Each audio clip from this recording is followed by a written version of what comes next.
কয়জন আছো তোমরা? আর ওই যে আমি যে 5 জনরে দেখতেছি ওরা কারা? হ্যাঁ, তোমার সঙ্গ দেয় ওরা? এমনি থাকে?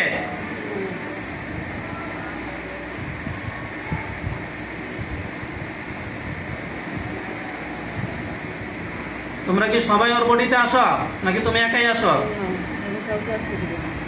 তুমি কাউকে আসতে দিবা না, তুমি একাই থাকো নাকি? এখন তুমি কি করবা বলো? তুমি তো একজন মুসলিম, ঠিক না? তো তুমি যেহেতু একজন মুসলমান, আমি কিন্তু জিনদের সাথে খুব ভালো ব্যবহার করি, ঠিক আছে? তুমি যেহেতু একজন মুসলমান, মনে করো তোমার মা বাবা আছে, ভাই বোন আছে, তোমারও বোন আছে না? কয় বোন তোমরা? কয় ভাই বোন? 4 বোন। এখন মনে করো তোমার বোনকে যদি কোনো একটা পরপুরুষ আইসা তার সাথে থাকে, তুমি এটা মানবা? তুমি ক্ষতি করো না করো সেটা আমি বলি না, মনে করো তোমার বোনকেও কেউ ক্ষতি করবে না, তোমার বোনের সাথে থাকবে, তুমি চাইবে এটা? তুমি চাও এরকম? তাহলে এই যে এই মেয়েটাও তো একটা মহিলা, ঠিক আছে? মেয়ে, সে তো কারো সন্তান, কারো বোন, ঠিক আছে? একজন মানুষ। তাহলে তুমি যে ওর সাথে থাকো, এটা কিন্তু এটা ভালো কাজ? তুমিই বলো, কথা বলো ভালো করে। এটা কি ভালো কাজ? তাহলে তুমি একজন মুসলমান হিসেবে একদিন আমাদের সকলকে চলে যেতে হবে না? তুমিও দুনিয়া থেকে চলে যাবা, ও চলে যাবে, আমিও চলে যাব, আমরা কেউ থাকবো না, থাকবো? তাহলে এই যে আমরা কেউ থাকবো না, তাহলে তুমি এই আল্লাহ পাকের যখন কবরে চলে যাবা, তখন একটা হিসাব নিকাশ আছে না? তো হিসাব নিকাশ থাকলে তুমি আল্লাহর কাছে কি হিসাব দিবা যে একটা মেয়ের শরীরে এইভাবে আসো, তোমার তো কঠিন শাস্তি হবে।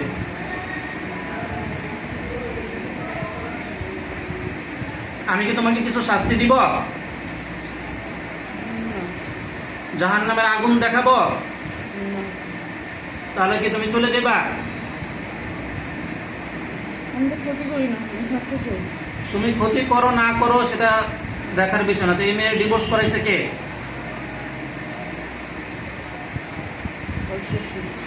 ওর শ্বশুর। তুমি তখন ছিল না? তুমিও তো দায়ী ছিলে এটার জন্য কিছুটা। আমি কিন্তু সব বুঝতেছি। তুমি দায়ী ছিল না? তুমিও তো চাইছিলে যেন এটা ডিভোর্স হয়ে যাক, ও যেন একা থাকে, এটা চাইছো না তুমি?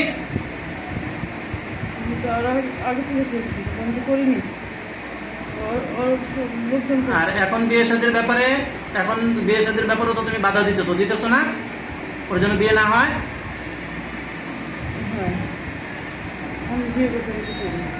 বিয়ে করতে দিতে চাও নাই? এই যে বিভিন্ন জায়গায় বিয়ে শাদীর ব্যাপারে আলোচনা হলে তুমি এটা ইয়া করে দাও, মন মানসিকতা উল্টায় দাও। আর কি কি সমস্যা করছো বলো? আর কিছুই না? আচ্ছা, যাই হোক, এখন তোমার সাথে আমি এত কথা বলবো না। তুমি একজন মুসলমান হিসাবে আমি চাই তোমার সাথে আমি ভালো ব্যবহার করি, তোমাকে আমি কোনো শাস্তিও দিব না, কিছুই দিব না। তোমার এখন উচিত হলো তুমি ওকে ছেড়ে চিরতরে চলে যাবা, ঠিক আছে? যাবা না? কেন মায়া লাগতেছে? কান্না করতেছো কেন? মায়া লাগতেছে ওর জন্য? কথা বল, কান্না করে লাভ নাই। তোমাকে আমি এমন ভাবে বন্দি করছি, তোমার বাবারও ক্ষমতা নাই তুমি এখান থেকে ছুটে যাইবা। তুমি যদি ওর থেকে স্বেচ্ছায় চলে যাও, তাহলে আমি তোমাকে ছেড়ে দিব। তোমার মা বাবাকে আমি ডাকবো?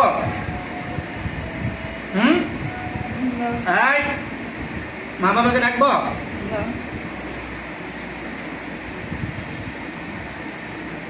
ওরা তো এখানে আছে আশেপাশে, তোমার মা বাবা, ভাই বোনরা। আর গার্ডিয়ানরা সামনে আসো, বিসমিল্লাহ, সামনে আসেন। কে আসছে? আর গার্ডিয়ান সামনে আসো। কে আসছেন কথা বলেন। মা। তা আপনি আপনার মেয়ে যে এই মেয়ে, আপনার ছেলে যে এই মেয়েটাকে এইভাবে সমস্যা করতেছে, তারপর ওর সাথে থাকে, একজন মানুষের সাথে থাকে, আপনারও তো মুসলিম পরিবারে, ঠিক না? একটা মেয়ের ইজ্জত, আপনি তো মা জানেন একটা মহিলার ইজ্জত সম্মান কতটুকু। তো আপনার ছেলে একটা পুরুষ হয়ে একটা মানুষের শরীরে এইভাবে থাকে, এটা কি ঠিক আছে? এখন কি করব বলেন? আপনার সন্তানকে আমরা কি করব? ওকে আমরা বলছি চলে যেতে, ও চলে যাবে না, এখন কি করব? হত্যা করে ফেলবো? তাহলে কি করব বলেন? আপনি মা হয়ে সিদ্ধান্ত দেন, আপনার সিদ্ধান্ত অনুযায়ী আমরা প্রথম সিদ্ধান্ত দিব, বলেন। ছেড়ে দিব? তাহলে তোমরা দায়িত্ব নিয়ে যেতে হবে, তোমাদের দায়িত্ব থাকবে। আর পরবর্তীতে যদি ওই মেয়ের সাথে আসে তাহলে কিন্তু পরেও কতল করব এবং তোমাদেরকেও হিসাব দিতে হবে, ঠিক আছে? ভালো করে কথা বলেন, ঠিক আছে? ঠিক আছে? আর ও যে এতদিন সমস্যা করছে, এটার শাস্তি কি দিব? কিছু না, মাফ করে দেন, ওর হাত পা কেটে দিব, মাফ করে দেন, চোখগুলো অন্ধ করে দিব, যেই চোখ দিয়ে মেয়ের দিকে তাকাইছে মাফ করে দেন। মাফ করে দিব। আপনি কিন্তু দায়িত্ব নিয়ে গেছেন, ঠিক আছে? হ্যাঁ, ভালো করে কথা বলেন। ঠিক আছে। আচ্ছা, আপনার ছেলে সামনে আয়, রহমান সামনে আসো, সামনে আসো। তোমার মা বলতেছে তোমাকে তোমাকে নিয়ে যাবে, তুমি আর আসবে না, ঠিক আছে? হ্যাঁ? আমি থাকতে পারি না তো। হ্যাঁ, আমি তো থাকতে পারি না। তুমি ওকে ছাড়া থাকতে পারো না? থাকতে পারবা। তুমি শোনো, আমি তোমাকে বলি, তুমি আল্লাহর দিকে মতো আল্লাহকে ভয় করো, আল্লাহর ভয় করো, জাহান্নামের ভয় করো। তোমার জাহান্নামে তোমাকে যে, আমি জানি তোমার ওকে অনেক মহব্বত করে ফেলছো, তোমার অনেক কান্না আসতেছে, তুমি মহব্বতের কারণে বিদায় মুহূর্তে তুমি অনেক কষ্ট লাগতেছে, কিন্তু কিছু করার নাই। তুমি একজন মানুষের শরীরে থাকতে পারবা না, এটাই তো তোমাদের নিয়ম, ঠিক না? আল্লাহ তাআলা তো তোমাদের এটা বিধান দিছে, তোমাদের বিধান অনুযায়ী তোমরা এই মহিলার সাথে থাকতে পারবা না, এবং আল্লাহ তাআলাও তোমাকে কঠিনভাবে পাকড়াও করবে।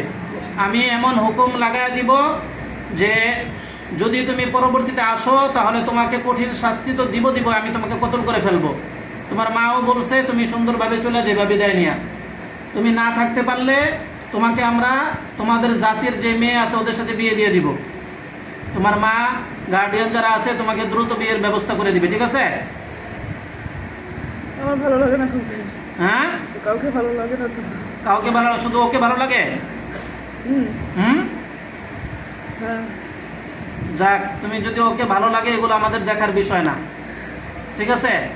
তোমার মা যেটা সিদ্ধান্ত দিছে এখন তুমি সেই মতে রাজি আছো কিনা সেটা বলো, কথা বলো। হ্যাঁ, আজকের পর থেকে তুমি আর এই মেয়ের শরীরে তো আসতে পারবে না, ধারে কাছেও আসবে না, ঠিক আছে? আমরা এই মেয়েকে বিয়ে দিয়ে দিব দ্রুত, বুঝছো? কি না, কি তুমি থাকবে ওর সাথে? কথা বলো। বিয়ে দেওয়া যাবে না। বিয়ে দেওয়া যাবে না? না, কেন বিয়ে দেওয়া যাবে না? কেন? এমনই থাক, এমনই থাক। এমনই থাক। আল্লাহর কোরআনের শক্তিতে আল্লাহ তাআলা জাহান্নামের যত শাস্তি আছে ওই খবিসের উপরে প্রয়োগ করা হোক। কোরআনের শক্তিতে এই মুহূর্তে ওর চতুর্দিকে জাহান্নামের আগুন দেখানো হোক। আল্লাহ তাআলা আপনি সাহায্য করুন। নারুন হামিয়া, নারুন হামিয়া, নারুন হামিয়া, নারুন হামিয়া, নারুন হামিয়া, নারুন হামিয়া, নারুন হামিয়া, নারুন হামিয়া, নারুন হামিয়া, নারুন হামিয়া। আর কলিজা পর্যন্ত পুরো সারখার করে দেওয়া হোক। এই খবিস, তোকে আমি বারবার বলছি তুই চলে যাবি, তারপরও তুই চলে যেতেছিস না। ওর কলিজার ভিতরে জাহান্নামের সুই দিয়ে ওর কলিজা ছিদ্র করে দেওয়া হোক। বিসমিল্লাহির রহমানির রহিম। ফাহাসিবতুম আন্নামা খালাকনাকুম আবাসা ওয়া আন্নাকুম ইলাইনা লা তুরজাউন। فتعالى الله الملك الحق لا إله إلا هو رب العرش الكريم. ومن يدع مع الله إلها آخر لا برهان له به فإنما حسابه عند ربه إنه لا يفلح الكافرون. وقل رب اغفر وارحم وأنت خير الراحمين. بسم الله الله أكبر. ভালো করে করে চুপ করে সুন্দর করে বসে থাক।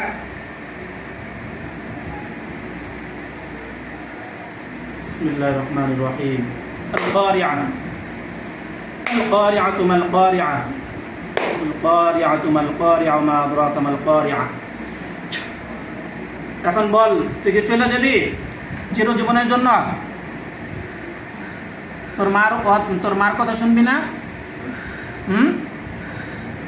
তোমার মার কথা শুনবা না তুমি?